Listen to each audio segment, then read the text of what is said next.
We all know that the Pawn Stars are running a business. That shouldn't be too much of a shocker, but sometimes, in their desire to run the most successful business they can, they let their greed show in big ways. We already know the legendary "I'll give you $25, that's the best I can do" meme, but it goes well beyond that. The Pawn Stars can really cut to the bone with some of their deals, leaving their patrons scammed as a result. So allow us to show you 8 times the Pawn Star scam customers. Be sure to like the video and subscribe to the channel. Just a reminder about our new giveaway. We're giving away the new iPad Pro or the new iMac Pro. The choice is yours. All you have to do is watch the full video, leave a like, comment the keyword hidden in the video, and make sure you're subscribed. It's that simple. Number 8. 15th Century Samurai Sword. Swords come into the gold and silver pawn shop if you can believe it. In fact, there have been many episodes over the years that featured swords or some kind being bought, appraised, sold, and in one case, sold against the will of Rick himself. But that's a whole nother story. This scam has to deal with his son, Corey.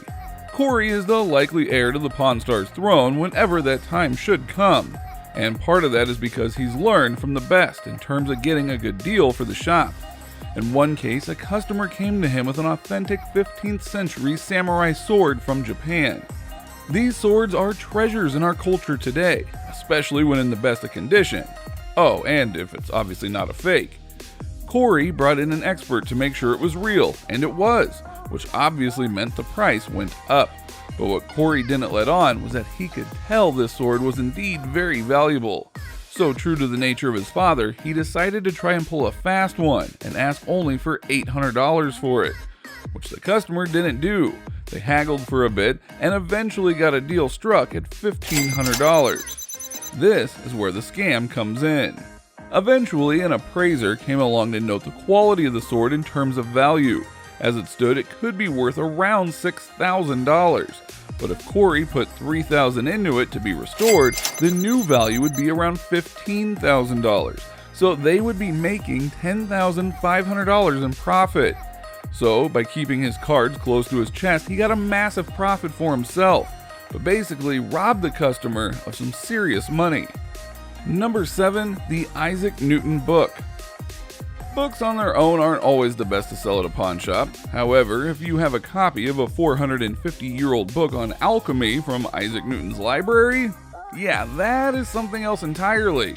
The old man was on call for this one, and after seeing the book brought in expert Gary, who confirmed that it was indeed a book from the famous thinker's collection. Gary placed the retail value of the book at $20,000. So you'd think the seller would get well over $10,000 for this, right? Wrong.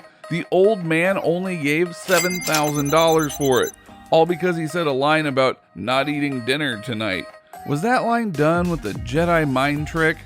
Oh, and it turns out much of the rest of Newton's book collection has either been destroyed or archived at Trinity College, Cambridge in England, meaning in reality this is actually a priceless piece of history, thus much more than the $7,000 if sold to the right institution or collector. So the fact that the old man was able to pull off this deal without much bartering is an astounding scam worthy of the record books. Don't forget, the seller heard the expert say $20,000, so he knew that at a minimum he could get at least $10,000 for it, but he didn't reach for that amount. Why? We don't know, but in this case it was a scam that the old man did easily, and the seller fell for just as easily. Oh well, at least you at home hopefully won't make this mistake. Number 6. 1951 signed baseball. Baseball and Pawn Stars have a rough history, let's just put it that way. They have been known to get some great baseball items, but also they've bought a lot of fakes that cost them a lot of money. One time though, a customer came in with a signed baseball from Joe DiMaggio, one of the most legendary baseball players ever. Plus, the ball itself was from 1951, making it a piece of history in regards to baseball. Why? Because it was DiMaggio's last year in the majors. So you can already see the dollar signs rolling in, right? But don't forget, the fakes game is strong in this field. So they brought in an expert who independently confirmed by comparing it to other signatures of DiMaggio that it was indeed real. But here's the rub. He also noted that the price of the ball is subjective, which is pretty scammy right off the bat. They've appraised various items with no signature, and that wasn't subjective, so why say that for this item? The old man felt a chance to get it for cheap based on that appraisal, and thus tried to get it by offering $800 for the ball.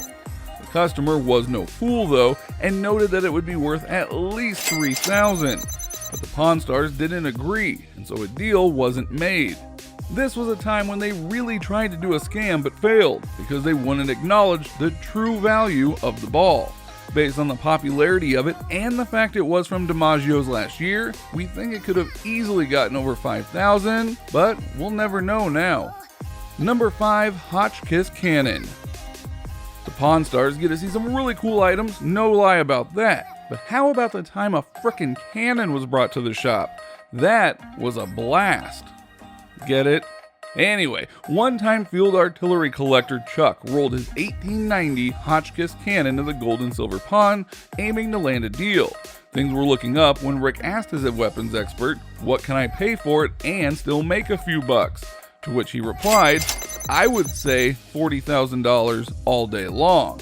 Chuck liked that estimate, but then he immediately committed a backfire by saying his bottom line was getting $30,000. Rick seized on Chuck's misstep and agreed to $30,000 as long as the cannon still fires, which they tested, and it did. A deal was made for $30,000, and the customer only has himself to blame for losing around $10,000. Don't give Rick a chance to buy it for lower, because he always will. Number 4, Colt Peacemaker. Guns aren't always a logical thing to sell at a pawn shop for various reasons, but historical weapons are another category altogether, and the Pawn Stars love to examine those, such as the legendary Colt 45, also known as the Peacemaker, which at one time graced their presence at the pawn shop.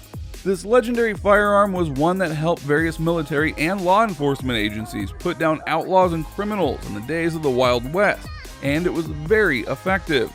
When Rick saw the gun, he admitted on camera that it was instantly valuable, mainly because of its condition, which was great, and its historical value, which we just outlined.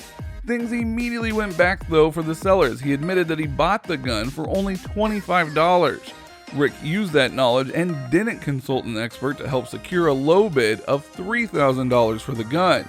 And then, when the expert did come in, he noted that the gun in its condition could be worth up to $42,000. Bullseye! Number 3, a 62 Lincoln Continental. Were scams something that happened only in later seasons of the show? Nope, they happened in season 1 as well.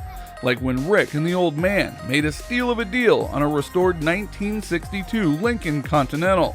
The seller noted that he had put some work into it, but he couldn't put any more and just wanted to sell it, which he did for just $9,500, and then the scam revealed itself. Because they didn't leave the car in the condition they bought it in. They spent $15,000 to get the car back into showroom shape, and the result was a vehicle that was worth $30,000 to $35,000 depending on the buyer, meaning this deal was a possible $5,500 to $10,500 gain for the Pawn Stars. Number 2, the gold coin scam. This is a legendary scam on 2 levels. A young woman brought a collection of pretty expensive coins into the store and parted with them over the course of 3 trips, selling them all for $12,000. A good score for the shop. But it was later revealed she stole those coins before selling them. Even worse, the Pawn Stars decided to melt down the coins in order to make more money than what they bought them for. So when the real owner, the woman's uncle, came back to get them, he couldn't, and he revealed they were worth about $50,000, and the Pawn Stars likely knew that. The man tried to sue them, but it didn't take because it was revealed they didn't technically break any laws by buying the items and melting them down. It was a loophole. So their dual-tiered scam landed them in hot water, but also got them raining down gold. Number 1, scammed the Bible. In the season 14 episode, Oh Holy Pawn, a regular customer named Adam brought in a page of the Gutenberg Bible, which is one of the oldest versions of the Bible in the West, and only 49 of them exist in the world today.